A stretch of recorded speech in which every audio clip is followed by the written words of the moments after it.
Good morning, and I'm Randy Filson, and we'll welcome you to another episode of Remembering Our Roots. My daughter Reagan is here with me today to do the video and sound, and we're live today in Cleves, Ohio on this cool, brisk morning. And we're at Shawnee Lookout Park, a beautiful park with valleys and hills and trees, many hiking trails, an old spring house, a museum, and most importantly, a lookout just over the corner up the hill. A lookout to where you can see all of Great Miami River, and you can see the Miami River flowing into the Ohio River, and most importantly, look out across and see the beautiful state of Kentucky. But more importantly, we're here for the history of this park, as this place is the longest continuing Indian village in not only the state of Ohio, but in the whole United States. There were Indians living here at this spot for thousands and thousands of years.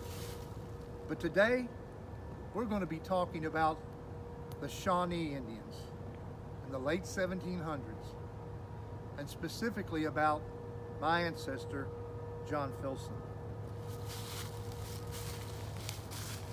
On our last episode, we talked about John Filson and how he and Matthias Denman and Robert Patterson had founded a city, and John had named it Losanaville, and he had laid out the town and named the streets, including one street with his name on it. But some of the men in the town wanted a settlement outside of the city. They wanted to have farms where they could grow vegetables like corn, squash, potatoes, beans, where they could raise animals, cows, pigs, chickens, so they could supply the town with all their goods. So John and the men went out, and they came to an area outside of town before you got to the greater Miami River, an area right somewhere in this vicinity, within these 5 miles. Now the men started to argue over the location, and what they didn't realize was that a large Shawnee tribe was just miles away. And it just so happened that day, like the day in October of 1788, that a Shawnee scouting party was riding by. They overheard the men arguing, so they attacked. Now the men, they ran back toward town, but John Filson ran in the opposite direction. For some reason, John Filson wanted to escape a different route. And here's maybe why.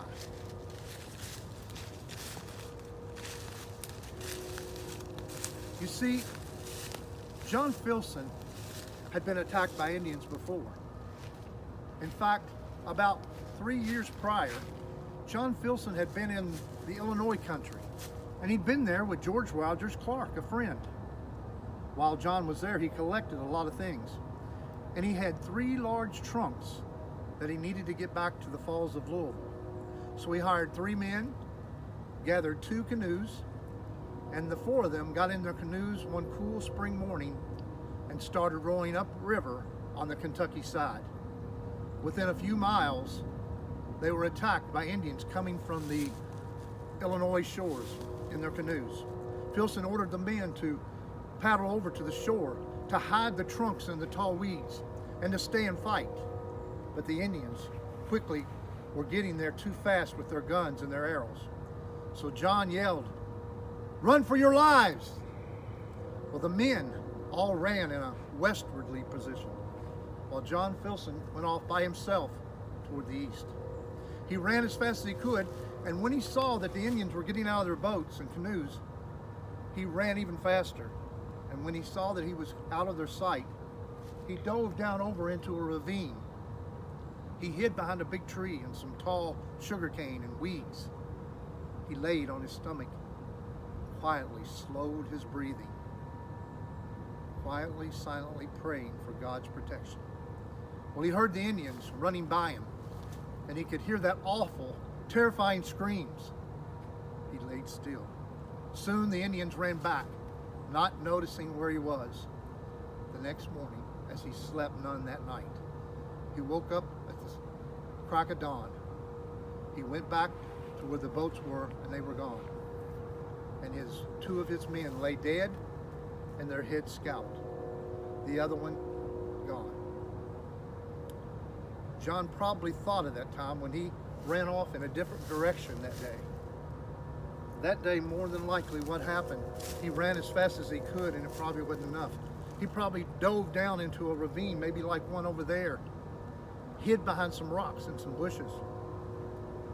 He heard the Indians go by, maybe even thinking he'd be safe, only to hear that terrifying scream.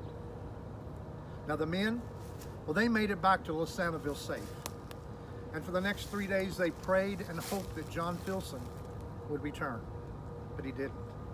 So 25 of the men got their guns and all headed back to the Surrey area, looking for John Filson and his body, but they never found it. So the men presumed John Filson had been killed by the Indians. His head had been scalped. His body had been drugged. His body had been torn apart, cut, and then tossed over into an empty tree trunk. Then, days later, wild animals drug his torn body, tore it apart, and ate it. His bones to be scattered all over the area. The Indians forgot about John Filson just a day or two later. They didn't realize that John Filson knew the Indians, the Shawnee Indians. Why, that situation back in the Illinois country, well, George Rogers Clark was a U.S. government negotiator. He negotiated with Indian tribes for peace. And John Filson went with him on many trips and became so friendly with the Indians that they would laugh at his funny ways and at his 4 different languages that he spoke. He became best friends. So much so, he not only traded with the Indians, but they taught him all their secret Indian remedies and medicines. In fact, that's what he had in those trunks that they were taking back to the port of Louisville that he wanted to sell to the settlers there.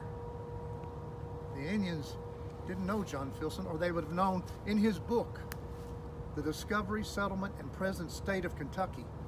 He wrote that the Indians weren't much different than us, but the white man had come in and took their sacred land and made them savages and made them hate the white man.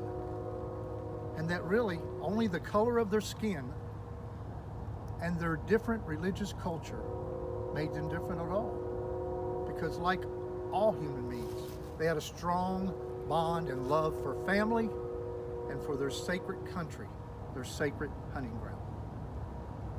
Quickly, the people of Losanaville forgot about John Filson because, you see, just days after John Filson's death, Matthias Denman and Robert Patterson, they went back to Kentucky, to Lexington. Robert Patterson never to come back. Matthias Denman came back once and then went back to Lexington and never came back again. The name of Losanaville changed to the name of Cincinnati. The streets all changed. The names were changed. But there was one person, one of the very first families who bought one of the lots there in Losanaville by the name of Joel Williams, who witnessed to the courts that on September 22nd, 1788, he witnessed John Filson with his Jacob staff, compass, and chain measure and lay out the town of Losanaville, name the town, and name the streets of the town. And in 1802, he petitioned Hamilton County Court to not only change his corner back to the name of Losanaville, but put Filson back on the street sign. He was notified 3 days later that a petition had just been presented 3 hours before his to not only keep the name Cincinnati, but John Filson's name would stay removed and Plum Street would be put on. Plum Street is still a street in Cincinnati. John Filson will be totally erased from Losanaville. people who lived there and people who come in to live in Cincinnati would never know John Filson. John Filson would die at the young age of 41. He would be killed by the Indian, but not have a grave to be buried in. He would not have a tombstone or a marker with his name on it, with his date of birth and date of death. He would not have a pastor reading from the scriptures, talking about the good deeds he had done in his life and about the hope of eternal life. He would not have a choir or someone singing a good old Irish hymn. Most importantly, he would not have family like his brother Robert, or friends like his friends Daniel Boone, James Harrod, Levi Todd, even George Rogers Clark, there at his gravesite to pay respects. John Filson and his story and his accomplishments will never be forgotten, not as long as his descendants are living. We will celebrate his life, and we will celebrate all his accomplishments and stories. And one of the ways is through these episodes of Remembering Our Roots.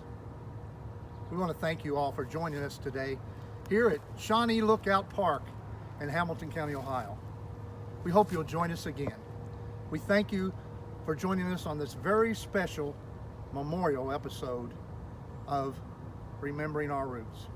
Again, thanks for watching, and may God bless. And I shall hear the soft your tread above me, and on my grave will warmer, sweeter be,